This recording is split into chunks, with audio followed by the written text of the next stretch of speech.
నన్ను ఘనపరచు వారిని నేను ఘనపరచును.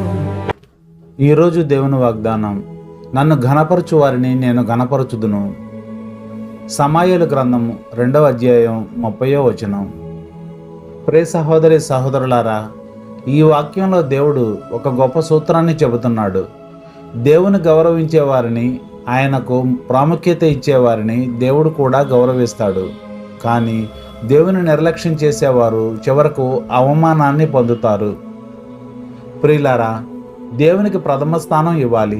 మన జీవితం, పని, కుటుంబం అన్నింటిలో కూడా దేవునికి మొదటి స్థానాన్ని ఇస్తే ఆయన మనలను ఆశీర్వదిస్తాడు.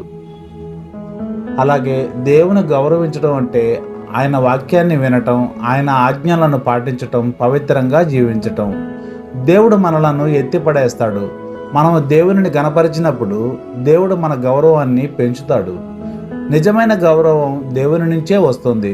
మనుషులు ఇచ్చే గౌరవం తాత్కాలికం, కానీ దేవుడు ఇచ్చే గౌరవం శాశ్వతం. ప్రియులారా, మనము దేవుని గౌరవిస్తే దేవుడు కూడా మన జీవితాన్ని గౌరవంతో నింపుతాడు.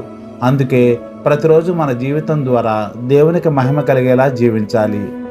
ప్రార్థన. పరలోకమున్నందు మా తండ్రి, ప్రభువా, నిన్ను ఘనపరిచే హృదయాన్ని నాకు ఇవ్వుము.